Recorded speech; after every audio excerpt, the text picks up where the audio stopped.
सपा में गुंडों का गुड टाइम। जी हाँ, ये बात हम इसलिए कह रहे हैं क्योंकि कौमी एकता दल का सपा में विलय हो चुका है। आपके साथ हूं मैं सुषमा। आखिर इस विलय का मतलब क्या है, ये समझने की कोशिश करेंगे। दरअसल कौमी एकता दल पूर्वांचल के माफिया मुख्तार अंसारी की पार्टी है। एक समय डीपी यादव के नाम पर पीछे हटने वाली सपा ने मुख्तार के भीतर कौन सा तपस्वी संत देख लिया है। सियासी गलियारों में इसी की कानाफूसी हो रही है। रिपोर्ट देखिए। तुम्हारे दल में है तो दागी, हमारे साथ है तो संत। राजनीति में अपराधीकरण के समायोजन की यह एक नई परिभाषा है। समाजवादी पार्टी जिस अपराधीकरण के खिलाफ सत्ता में आई थी, अब उसी को गले लगा रही है। लोहिया को आदर्श मानने वाली पार्टी का शायद यही नव समाजवाद है। एक समय डीपी यादव के नाम पर नाग भाव सिकोड़ने वाली सपा ने पूर्वांचल के सबसे बड़े डॉन मुख्तार अंसारी की पार्टी कौमी एकता दल का सपा में विलय कर लिया है। मुख्तार अंसारी जेल में बंद हैं, इसीलिए उनका साक्षात आगमन नहीं हो पाया, लेकिन उनके दोनों भाई सपाई संगम के दौरान मौजूद रहे। तो ये सब लोग समाजवादी पार्टी में सब लोग विलय कर रहे हैं।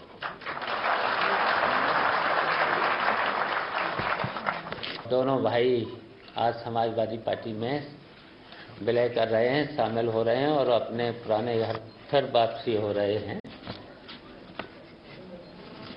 तो समाजवादी पार्टी को बहुत मजबूती मिलेगी इनसे। गाजीपुर के सैदपुर में पैदा हुए मुख्तार अंसारी ने अपराध का पहला बीज 1980 में बोया। फिर बालू और रेलवे के ठेकों से खूनी सफर शुरू हुआ। पुलिस ने मुख्तार अंसारी को पहली बार 1991 में पकड़ा, फिर वो पुलिस वालों को ही गोली मारकर फरार हो गया। 2003-2004 में मुख्तार पर मकोका तक लगा दिया गया। मुख्तार 1996 में ही माफिया से माननी बन गया था और सत्ता में पकड़ बनाते हुए दुश्मनों को ठिकाने लगाना जारी रखा। 2002 के चुनाव में बीजेपी विधायक कृष्णानंद राय ने 5 बार से विधायक मुख्तार के भाई अफजाल अंसारी को हरा दिया और बदले के लिए 2005 में कृष्णानंद राय समेत 5 लोगों की हत्या करा दी गई।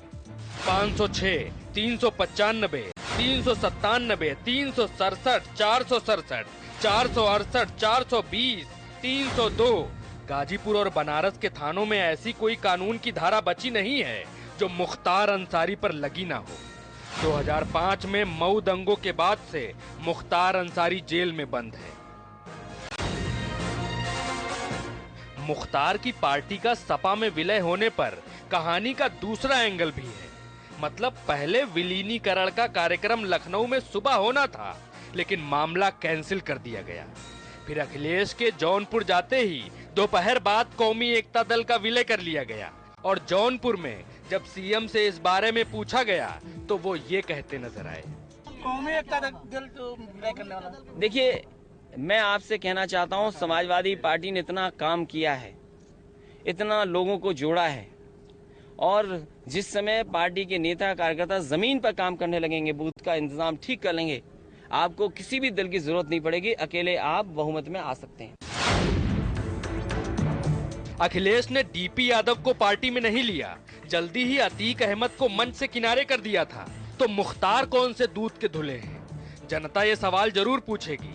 लोहिया के आंगन में माफिया की एंट्री से संदेश क्या जाएगा, ये खुद सपा तय करे। लेकिन लोहिया ने ये कभी नहीं सोचा होगा कि सपाई खुद अपनी साख काटने के लिए अंसारी नाम का उपकरण खुद चुन लेगी।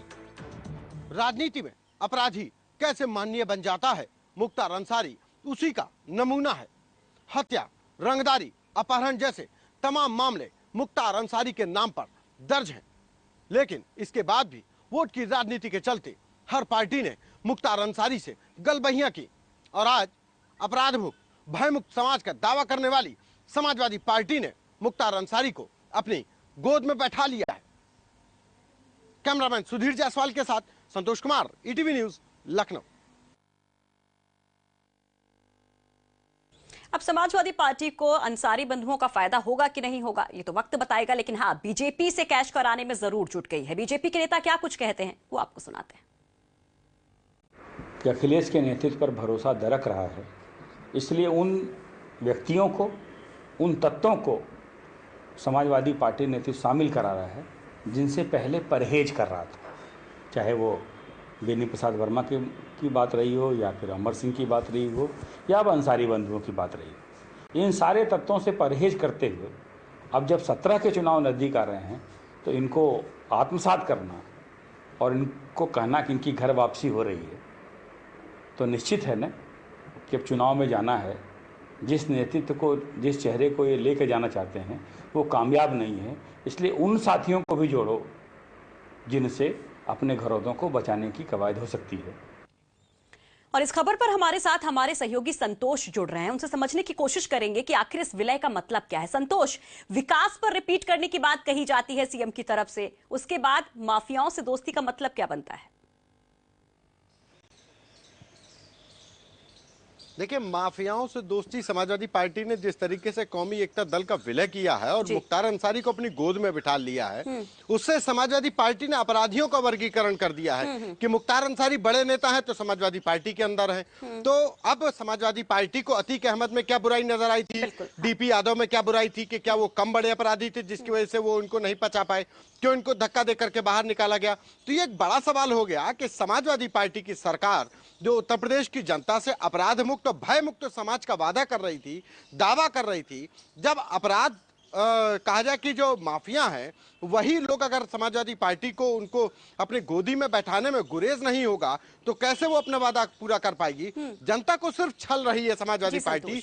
जिस तरीके से माफिया मुख्तार अंसारी के ऊपर करीब 2 दर्जन से अधिक मुकदमे दर्ज हैं, गाजीपुर, मऊ, लखनऊ से लेकर के दिल्ली तक मुख्तार अंसारी के ऊपर हत्या, रंगदारी के तमाम मुकदमे दर्ज हैं। बीजेपी विधायक कृष्णानंद राय की हत्या से लेकर के लखनऊ के जिला राज के तिवारी हत्याकांड में मुख्तार अंसारी के हाथ उनके खून से सने हैं। उसके बाद वो अभी भी कृष्णानंद राय हत्याकांड में ही जेल में है, आगरा जेल में है। उसके बावजूद अगर समाजवादी पार्टी को मुख्तार अंसारी और उनके कौमी एकता दल में कोई बुराई नजर नहीं आती है तो एक बड़ा सवाल है, उत्तर प्रदेश की जनता ये सब देख रही है। संतोष, एक सवाल ये उठता है कि पहले हार्ड स्टेप लिया गया था, जिस तरह से अभी हम बात कर रहे थे कि डीपी यादव को लेकर के और बाकी और जो बाकी दागी लोग थे उनको लेकर के, अब जिस तरह से यहाँ पर ये बड़ा फैसला लिया गया, फैसले ले कौन रहा है? क्या इसमें अखिलेश यादव की नहीं चल रही? क्योंकि उनकी 2 बाइट हमने सुनी थी, दोनों में कहीं ना कहीं वो दबी जुबान से जबरदस्ती इसको कूटते हुए नजर आए कि जबरदस्ती इसको निकल रहे हैं वो। देखिए, जो एक चर्चा हमेशा रहती थी और हालांकि मुख्यमंत्री अखिलेश यादव एक अच्छे नेता हैं और अच्छे पुत्र भी हैं, वो इसके नाते हमेशा से नकारते रहे कि, लेकिन इस बात में कोई दो राय नहीं है कि समाजवादी पार्टी की सरकार को मुख्यमंत्री अखिलेश यादव नहीं तमाम अन्य लोग भी चला रहे हैं। और ये इस बात से तय हो गया कि अखिलेश यादव के कहने पर डीपी यादव को पार्टी में नहीं शामिल किया गया, अतीक अहमद को दूर रखा गया, लेकिन आज मुख्तार अंसारी को गोद में ले लिया समाजवादी पार्टी ने। तो ये कहीं ना कहीं अपने आप में मैसेज दे रहा है कि आखिर समाजवादी पार्टी में कौन निर्णय ले रहा है। ये एक बड़ा सवाल है कि भले ही चेहरा मुख्यमंत्री अखिलेश यादव हो, अखिलेश यादव एक मजबूरी है समाजवादी पार्टी के लिए, क्योंकि उत्तर प्रदेश की जनता ने उन पर भरोसा जताया था, उन पर विश्वास जताया था और उनको बहुमत की सरकार बनाने का आदेश दिया था। तो लिहाजा बगल, लेकिन इस फैसले के पीछे कुछ और लोग हैं और इसका खामियाजा कहीं ना कहीं समाजवादी पार्टी को 2017 के चुनाव में बिल्कुल तय है कि देखना पड़ेगा, भुगतना पड़ेगा। बहुत बहुत शुक्रिया संतोष तमाम जानकारी के लिए। तो कई सवाल यहाँ पर खड़े हो जाते हैं कि क्या फैसले एक राय से नहीं लिए जा रहे हैं, कोई एक अलग धड़ा है जो ये फैसले ले रहा है, क्योंकि पहले मुलायम सिंह इनकी विलय की घोषणा करने वाले थे, वो खुद शामिल होने वाले थे, लेकिन बाद में शिवपाल यादव सामने आते हैं। और पार्टी का भविष्य क्या होगा, 2017 में पार्टी किस तरह से मुद्दों के साथ उतरेगी, ये भी एक बड़ा सवाल है। फिलहाल वक्त एक छोटे से ब्रेक का, कुछ और बड़ी खबरों के साथ जल्द होते हैं हाजिर।